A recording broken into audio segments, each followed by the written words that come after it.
Let us analyze what is the most mysterious thing in the world.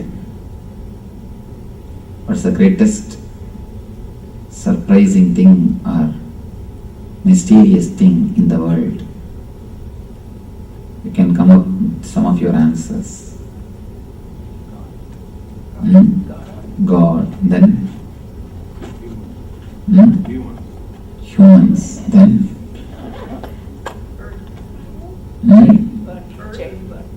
Birth. Then? Universe. Outer space. Then? Life. Then? Death. Then? The whole creation.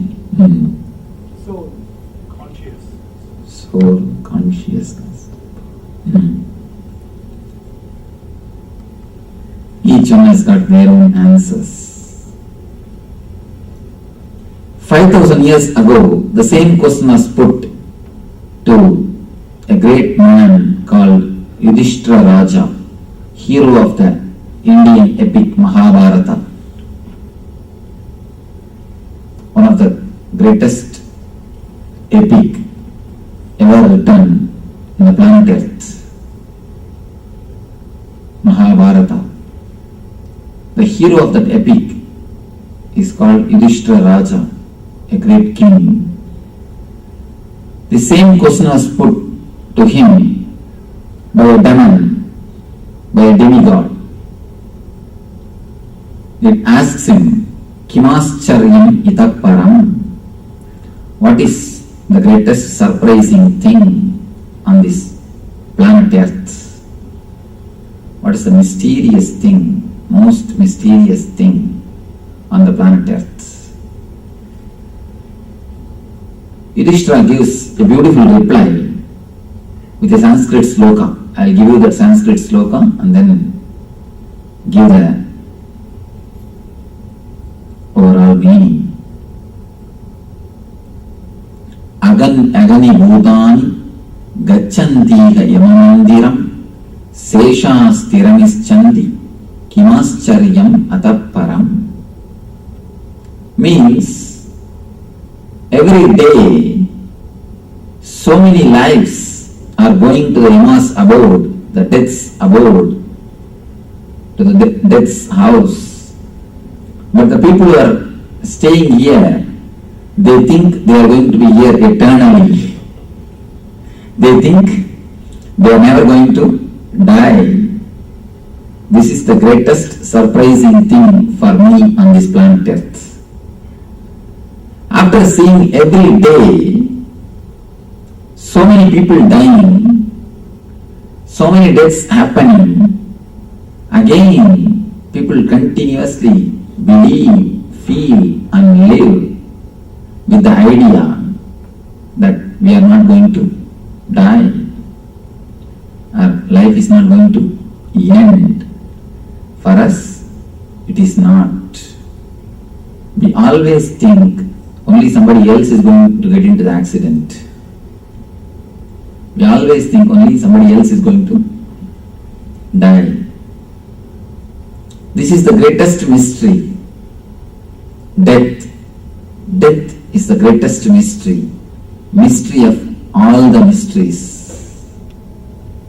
God is a vague word. God is not a clear experience in your life. God is just a vague concept till you become enlightened. Even the idea of God originated, idea of God is created after the question, what happens after death? When this question was raised, many people try to give answer to this question in their own way. Many have tried to answer this question. So, somebody wants to answer Some people created theories. Some people created philosophies. Few people created religions. Even the idea of God is created by the people who tried to answer this question, what happens after death? This is the most mysterious question according to me. From the time immemorial, so many persons again and again and again trying to answer this question. Every person who tried to answer this question created a new religion, new cult, new sect. All the religions are born out of this one question. What happens after death? What is actually happening at the time of death? Almost all the religions are born out of this one question. What happens after death? What is death? That's the most mysterious thing. Many people try to give many different kind of answers, many different understandings. Some say there are so many births. Some say there is only one birth. Some of them are in the idea, why should we bother at all, Swamiji? Forget about it. When it comes, let us face. Why should we even think of death? Let me answer this question first. Why should we even analyze, understand, think about death? Because your idea, your understanding about death is going to change your understanding about the life. Please be very clear. Your understanding about death is going to change your understanding about life. You can see the religions which believes there is only one life, they created a deep sense of hurrying everything, anxiety in man. All the Western religions, they believe only one life. That is why they wanted to take the maximum juice out of this life. You have to enjoy whatever you want to enjoy in the 70-year span. You can't miss. If you miss, you miss it. So you are not allowed to rest, to relax. Continuously, you have to finish what you want to finish. The idea of only one birth gave birth to science. That is why you start working, searching for all comforts, maximum possible comforts, the maximum possible joy, maximum possible juice from the outer world. Second thing, all the Eastern religions, they speak about many births. This idea gave birth to spirituality. When you have an idea, so many births, when you understand there are so many births, again and again and again you come down and go back. You feel bored, fed up, same drama. You come down, this time you catch somebody as a husband, somebody as a brother, somebody as a son, somebody as a neighbor, somebody as an enemy. You create a big setup with which you live. The moment you die, you go to the next body. Again you create one full setup. It goes on, goes on, goes on. After some time, you feel bored. You are totally fed up. How many times coming down, doing the same drama, again going back, again coming down.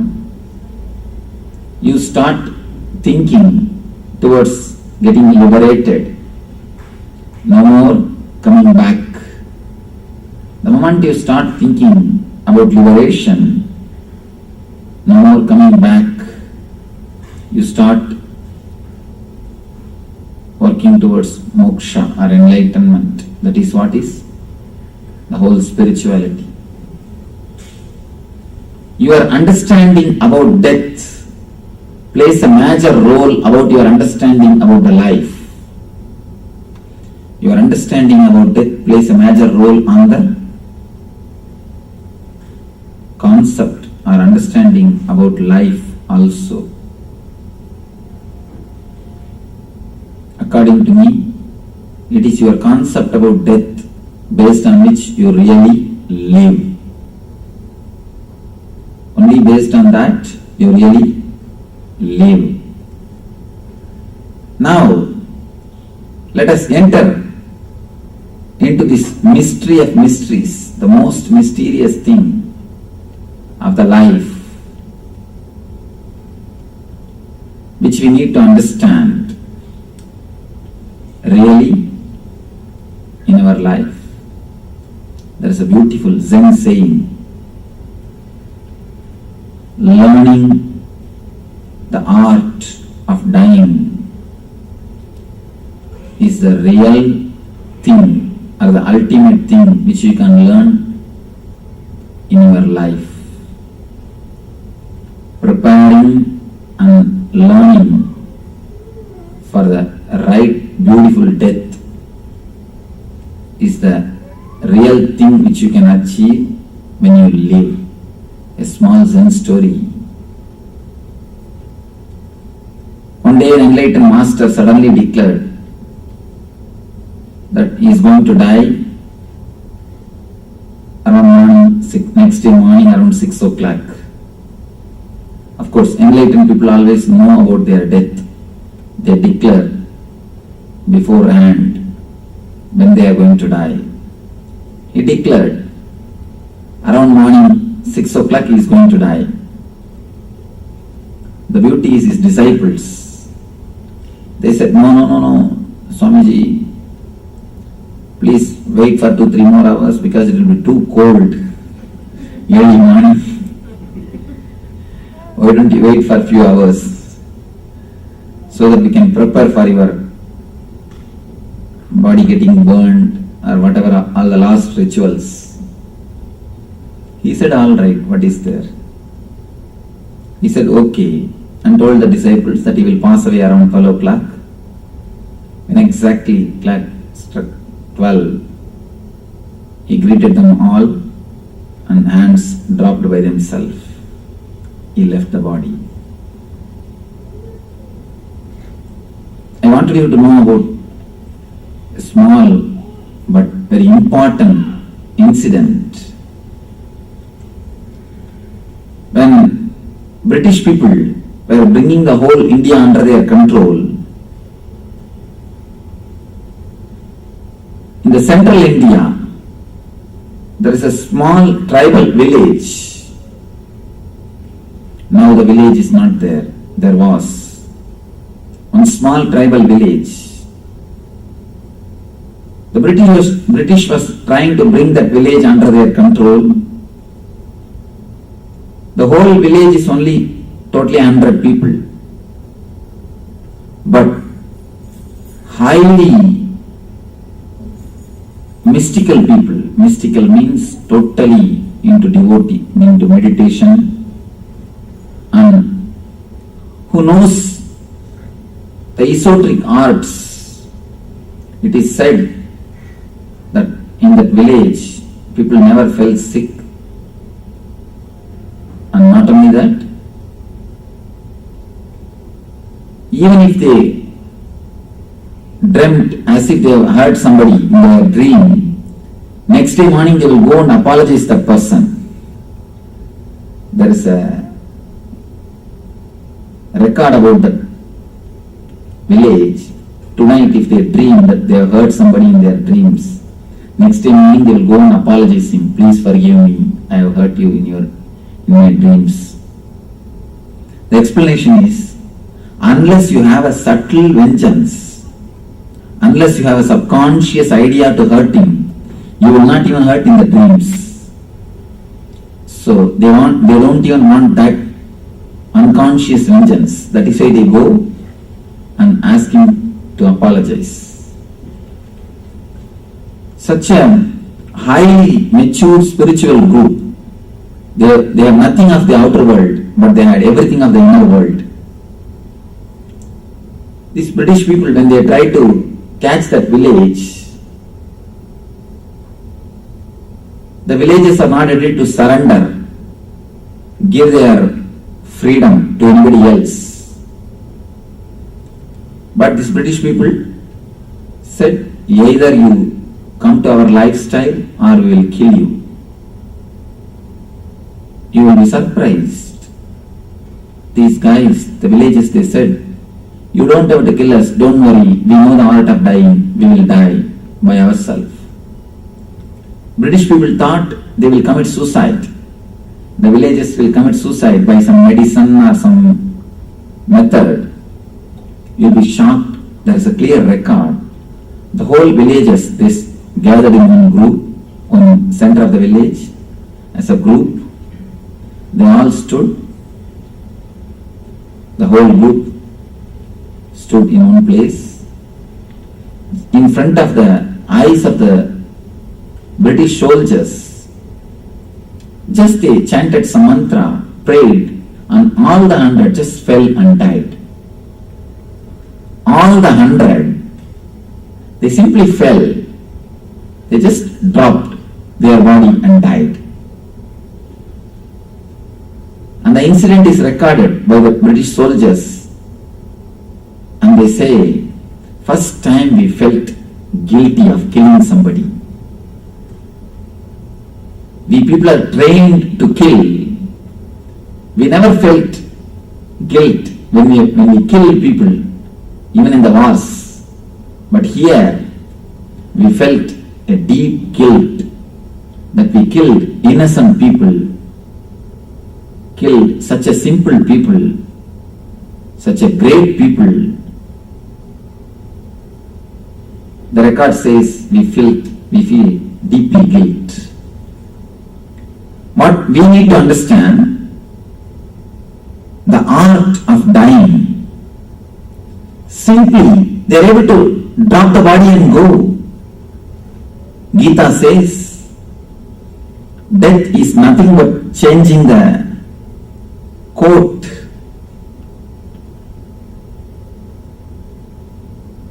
Learning how to die is the one and only important art which you are supposed to learn when you live. Because art of dying will teach you art of living also. Now let us look into the mystery of death, which is the greatest mystery. Can anybody speak about death? There is a proverb in Tamil. Nobody can speak because who has seen has never come back. Who has come back has never seen. So, unless you see, you can't speak. But the man who has seen never comes back. Nobody else can speak about death except an enlightened man. An enlightened man is authorized because he is already dead. He has underwent the death experience. Unless you undergo the death experience, you can never become liberated. You can never become enlightened. Except enlightened man, nobody else can speak about death. One more thing, the mysteries of death can never be recorded and logically proved. It can never be reduced to a fact and figure. Because it is such a personal experience. Only few enlightened masters are able to speak their experience. The problem They don't have certificate. God never gives certificate. Hereby I declare he is graduated in my enlightenment industry. My enlightenment university. God never does it. Anyhow, only few people who have experienced shares their view and who really felt the energy of the master, only they take advantage of that science. That is why the mystery of death is unknown to so many thousands of people. And I tell you, this science can transform your whole life. Because we have not understood this simple mystery, we are missing so many things in the real life. One important thing, the main thing why this mystery of mystery, the secret of death, is not become popular in the West, because it cannot be proved scientifically. Of course, now there is a lot of research going on about this NDE, near-death experience. Thousands and thousands of people's near-death experiences are getting recorded by doctors and psychoanalysts and hypnotherapists. They are all working on this field. I was seeing the other day about a website which speaks about the near-death experiences. They have recorded more than 10,000 people's near-death experience. More than 10,000 people's near-death experience have been recorded. And you will be shocked, you will be surprised. Almost all the experiences are falling in same tune. Almost all the experiences. The famous hypnotherapists, they also tried to hypnotize the human beings and get their past life memory. They tried to slowly lead them into their past, slowly into their very death itself, to get the data, what they experience when they enter into body and when they leave the body in the past life. Again, that's a wonderful thing, shocking, revealing, surprising informations. Again, they are all matching, falling in tune with what our Upanishads, what our Rishis declare about death.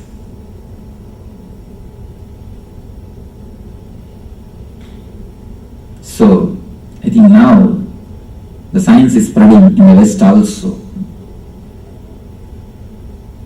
Now let me come to the point directly. All this time I was beating around the bush to prepare you. Because you need a little bit of mental preparation to listen the great truths. Now let us directly enter into the idea death. What happens exactly when you die? What happens exactly when we leave the body? From my own experience, let me narrate. I can assure only one thing. Hereby, I promise what I am speaking is truth. No other authority can be cited. No other support can be given. Only the experience is the solid proof. Anyhow, but I will try to quote some of the similar NDEs, near-death experiences recorded by these hypnotherapists and psychoanalysts and doctors. The research reports, the conclusions of the doctors, what their researchers say about the experience and what rishis say about it, and what is my own experience. Of course, all the three is in same tune. So I'll present it to you, what happens exactly. When you leave the body, you cross 7 different spaces, 7 different layers of your being. The physical, pranic, mental, subtle, causal, and spiritual, and finally nirvanic.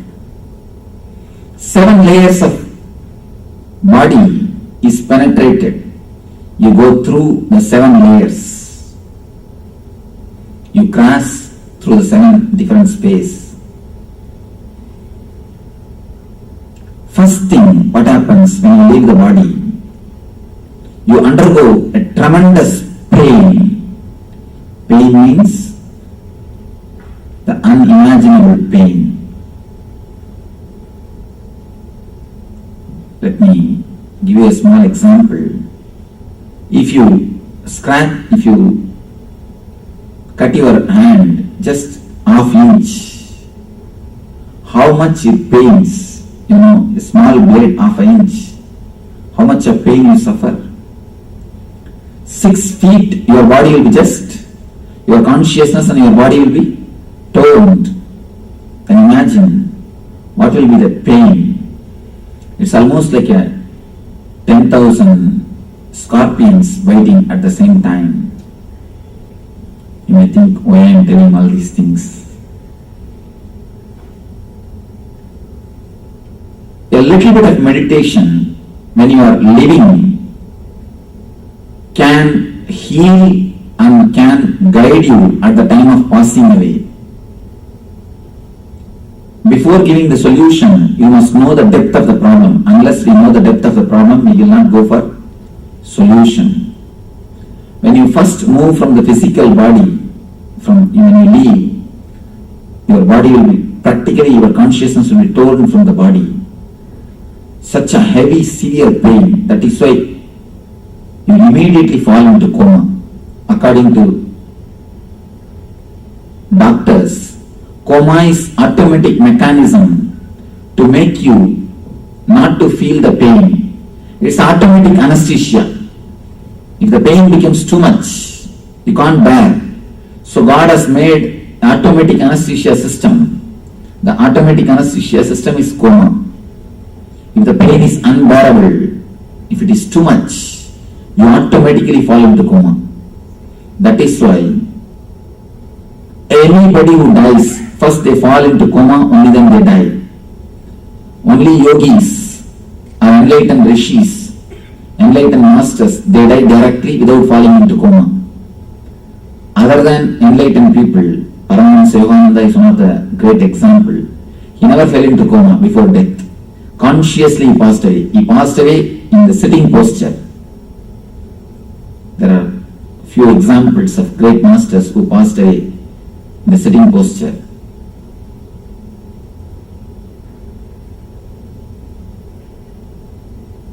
Masters, except masters, all other ordinary persons, they leave the body only by falling into coma. That is why we fall into coma and die because of the pain, severe pain. The next, pranic space. In that, the fight starts. Your desires wants to possess this body, but the time says, no, it is time, it is over, you need to go for the next body. No.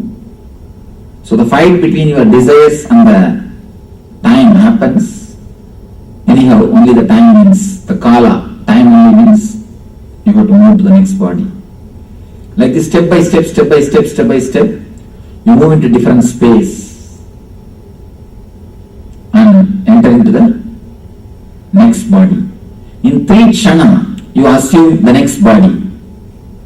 3 kshana means 3 moment is the maximum time you can stay without body. I will give you few understandings about death. then you can put all your questions, I'll give the replies, I'll give the answers. Because this subject has to be understood more by questioning. I'll give first all my hypotheses, whatever I have experienced. Then you can analyze, you will understand.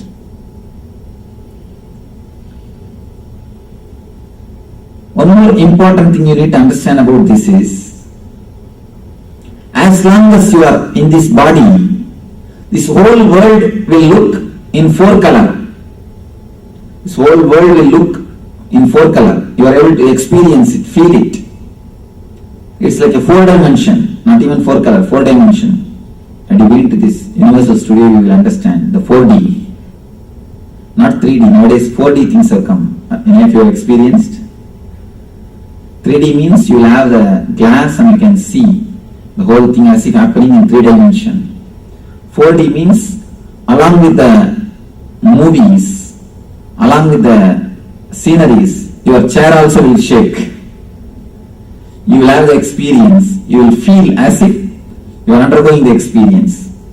If there is an earthquake in the movie, your chair also will shake and you will experience the earthquake.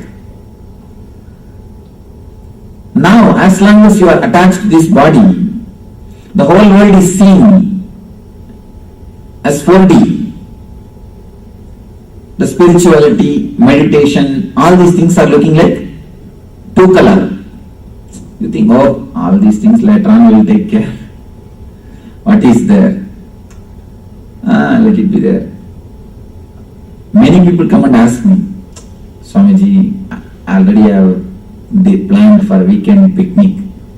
Can you do the course here in the next weekend? Because they planned for picnic, they want me to stay here and do the course next week. You see, people have got so much of value for their time, but they forget somebody else's time is also valuable. Anyhow, as long as you are staying in this body, this world will look like four color, the picnic, the outwardly things, everything will look like a four color. Spirituality will look like a two color. Then you think, all right, what is the meditation? After all, we can do it later on. The picnic we cannot miss.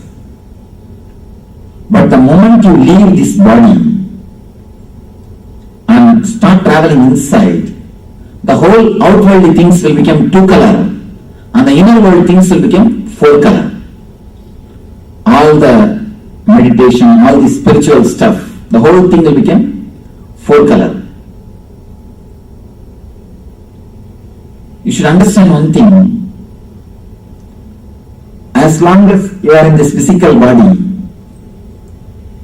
this whole thing will look like a important thing. You will be continuously running, working, doing every possible things to make money, to make your life comfortable. I have seen many people coming and telling me, Swamiji, I don't have time to meditate. Never say you don't have time to meditate. Tell honestly that I don't give so much of importance to meditation. Everybody has got only 24 hours. How can you say I don't have time to meditate?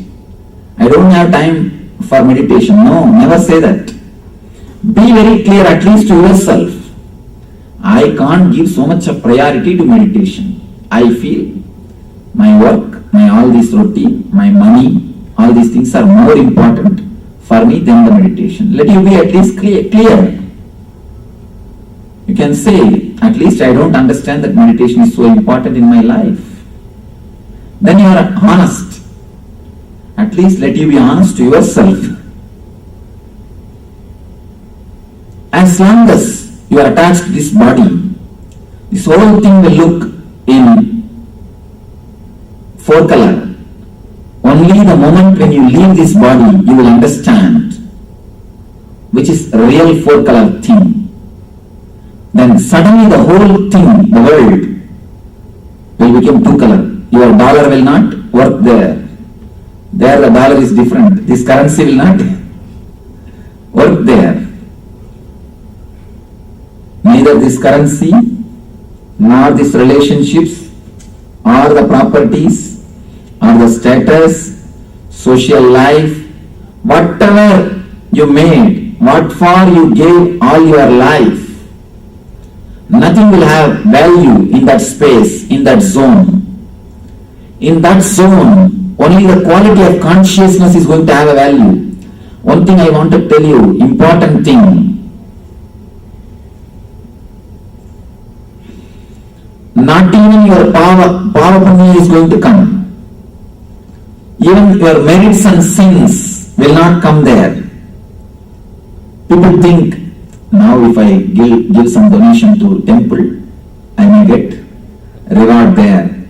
No currency exchange offer is available in the spiritual world. Please understand. There is a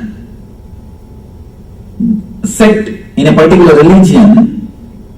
If you give donation to their spiritual institution, they give you the receipt, and you are supposed to keep that receipt when somebody dies. If you have paid a certain amount to that institution, they will give you that receipt. When you die, they will keep that receipt with you so that you can take that receipt and show to God. Really the foolishness is happening. Please don't think I'm telling the story. Really it is happening. But I tell you, there is no money exchange. There is no way to exchange your money. There is no possibility. Even your sins and merits are not going to come along with you there. A small story.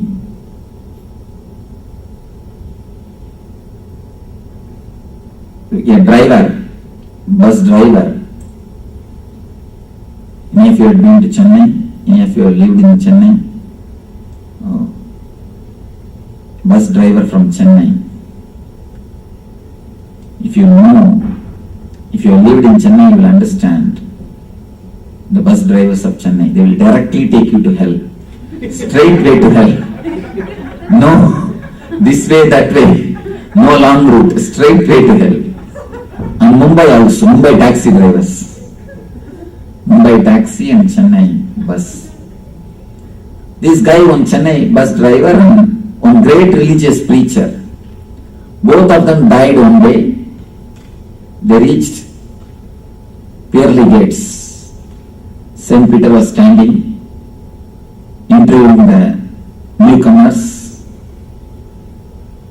First came the bus driver. Saint Peter asked, "What's your name? What are you doing?" He said, "My name is Periyaswamy. I was a bus driver in Chennai." The list of merit and sins is taken out. Saint Peter saw in his laptop, saw the details and said, "All right, let you have golden staff, silken robe, first class AC suit in the heaven. Go and enjoy." Next came the religious preacher who was preaching all over the world. Saint Peter asked, "What's your name?" This guy said, "My name is Kadabhurananda." "What were you doing?" "Preaching religion all over the world." Saint Peter took the data, list of merit and sins, and said, "No, you can have only cotton dress, wooden staff, third class treatment. Go." These guys started shouting. Of course, you know the religious preachers are the professional shouters. They are all professionally shouting. And he started shouting, "I'll sue you. Give me clear answer. How can a bus driver have first class treatment and me third class? I was spreading divine glory all over the world." Saint Peter said, "Here up in the heaven, we don't bother what you do. We bother what is the result. Please listen. When I was driving, people were all praying for their lives. So he made many people as believers. When you are preaching, people are all sleeping. So we don't bother what you do, we bother what is the result. Of course, if any of you are sleeping, please get up. Otherwise, when I go there, they will give me wooden staff. There is no exchange offer up in the heaven. Your merit and sins are not going to work. Understand? Only the way in which you live, your quality of consciousness is going to guide you. First thing you should understand, there is no heaven, hell geographically. Geographically, there is no hell, there is no heaven. It is only totally dependent on your psychological state. If you are happy, blissful, you are in heaven. If you are suffering, depressed, you are in the hell. Small story, one more story. One guy died and reached the gates of heaven. Saint Peter said, he was a big industrialist. So Saint Peter said, what do you want to do? You want to directly go into the hell or heaven, or you want to have a look into both and decide? You have a choice. You can have look in both sides. You can have few minutes of preview of both, then you can decide. The guy said, oh, nowadays you have preview also. I'll be very happy. Let me first have a preview, then we can decide. This guy is a great industrialist, so he wants to have a choice. They first took him to heaven. It was totally silent. Only few saints sitting on some clouds and singing hallelujah, hallelujah, and moving around. Nothing much to be seen, very quiet. He said, all right, let me go to hell and see how it looks. There he went, he saw different kinds of discourse is going on, different kinds of life, a full-fledged pub, and all the great celebrities dancing. I think they go only there. All kinds of people are there and bubbling with life and festival mood, and all celebrities are there. It was really wonderful. This guy said, I want to choose only hell, no heaven. Saint Peter said, please understand, listen, decide now itself, afterwards you can't have choice. He said, sure, I want to go only to hell. Finally, he was sent to hell. The moment he entered the hell, simply two demons came and caught his head, and they took him inside. They started torturing him in the fire. He started shouting, what is this? When I came, they showed me a different view. Now you are torturing me. You are threatening me. Now you are showing a different view. These demons were torturing. They said, oh, that is our marketing department. So, understand. If you believe there is a hell and heaven, if you believe your sins and merits are going to help, you will only end up in seeing the marketing department, not the reality. Neither your sins nor your merits are going to help. All the idea of your sin and merit are created by society for better social life. They are not spiritual laws.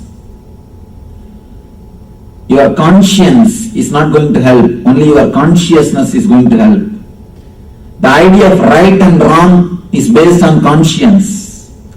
Your conscience, that's what way you pronounce. Conscience or conscience? Your conscience is societal, given to you by society.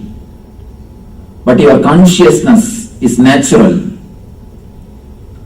Your being, your energy, your life after death is going to be based on your consciousness, not on your conscience.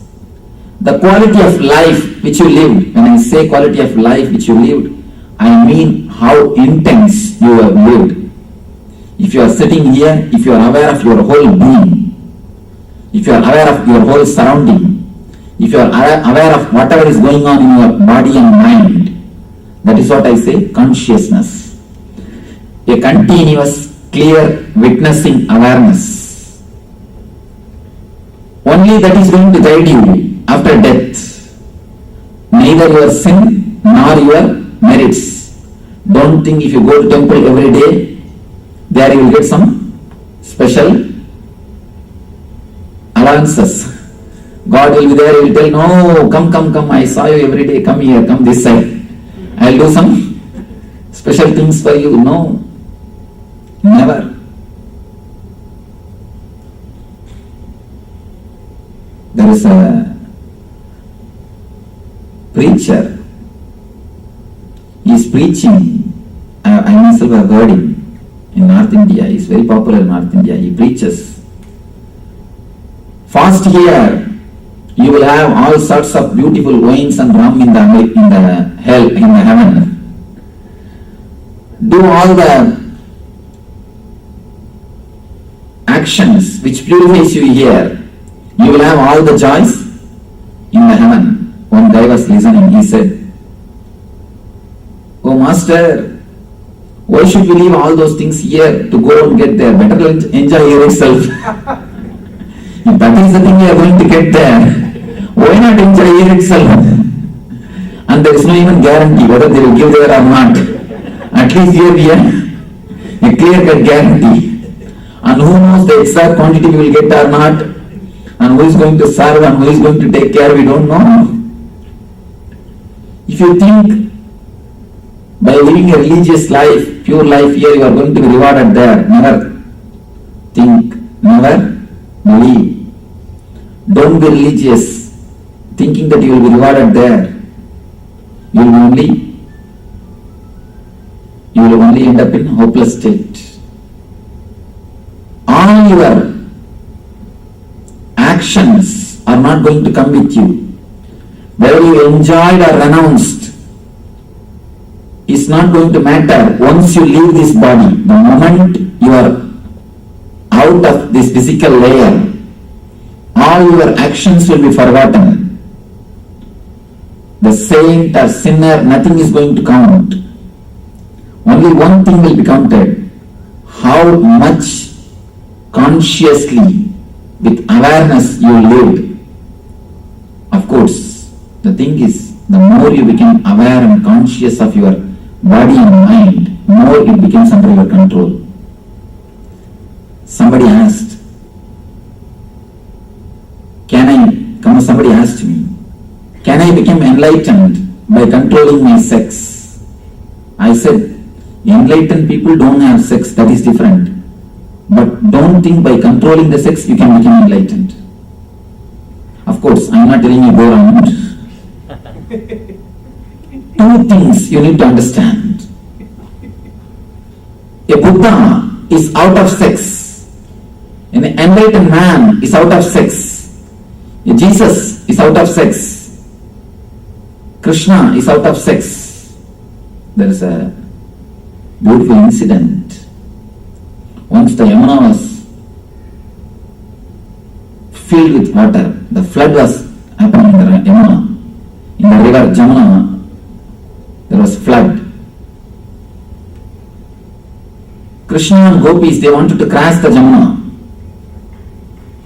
And they finished all their Ras Leela. The biggest flood on the planet Earth ever born. After all the Ras Leela, he wanted to cross and go to his place. But the river is filled with water. And he says, if it is true that I am a brahmachari, let this Yamuna open and give way. Immediately Yamuna opened and gave way. And these girls were all shocked.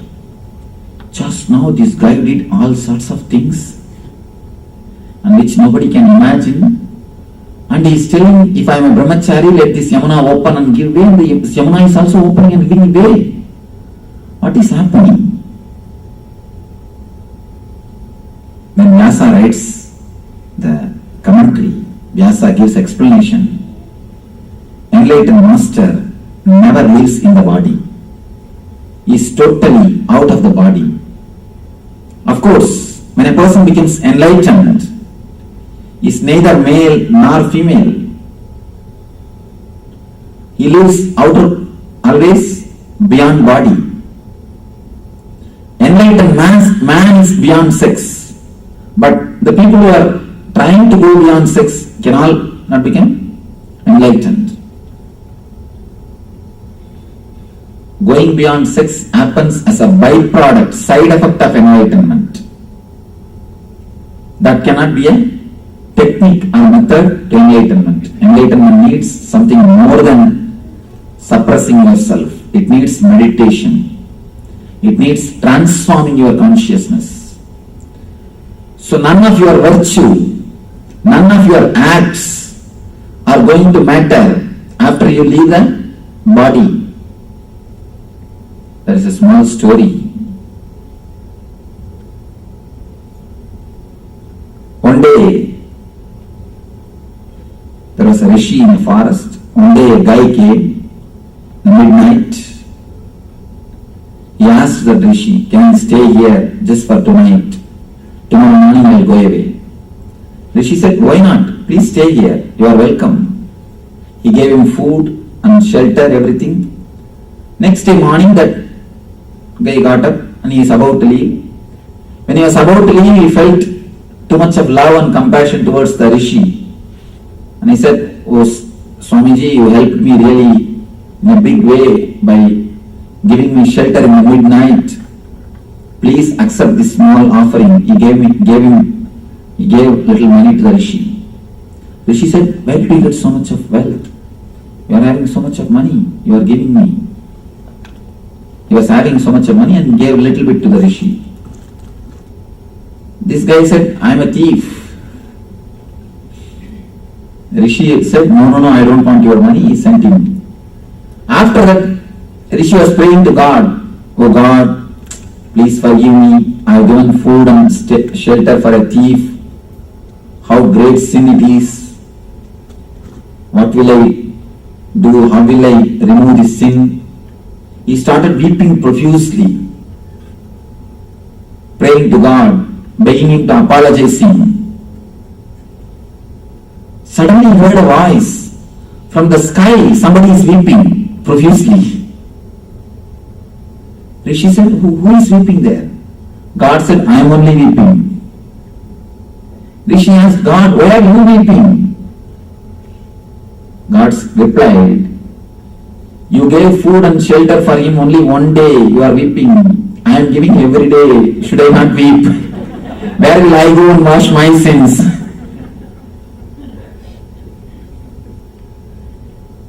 The real meaning of the story is, the guy, the rishi, has become too egoistic. He started feeling he is holier than others. Actually, God never bothers the sinner and saint. All these things are just societal. Understand? You are saint only when you are in the society. You are sinner only when you are in the society. If you are in the forest, who is sinner? Who is saint? You are saint as long as you have people to worship you. I have seen many guys in India. In India, every street there is a saint. There is no street which don't have a Jagat Guru. Jagat Guru means the Guru of the universe. And every street has got one Jagat Guru in India. That is why I always tell people, They can at least have the name street guru. It will be appropriate. But every street one Jagat Guru is there. Every street in India you can see Jagat Gurus. These guys, they feel great. They are continuously hunting for followers, disciples, because the more the number of followers, the more they feel they become big.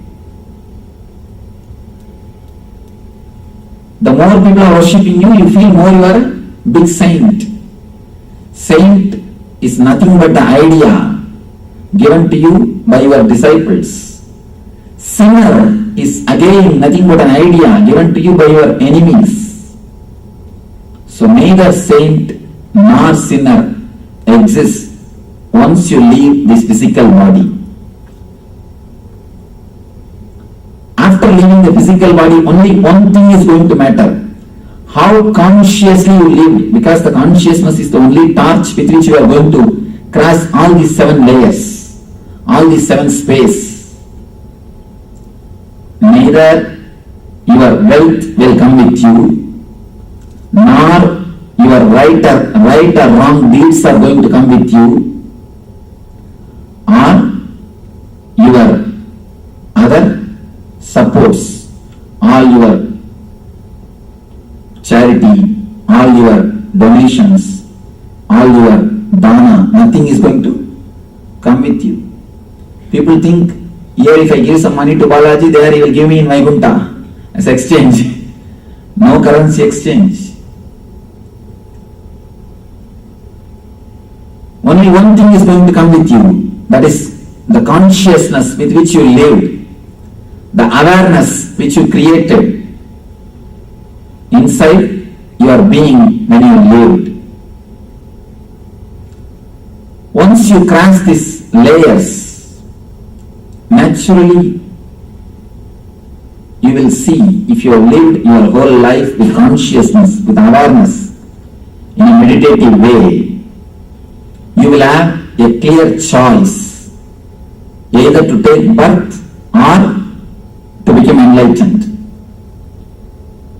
If you have not lived your life consciously, if you are deeply tied to your body and mind, if you have never lived with full awareness, immediately you will enter into other body, because you cannot wait, you cannot stay without body. You are so much attached to body, you are so much tied to your body, your lust for body is so much, you will just jump into some other body. Whatever body is available, you will not bother. Let me first go and enter into the body. Let me not bother. Then later on we will decide. You enter into some body. If you can live at ease with yourself, when you are living with the body, if you can sit with yourself, if you can relax with yourself without having thoughts, that is what I call the power of consciousness. How to know whether we are living consciously or not?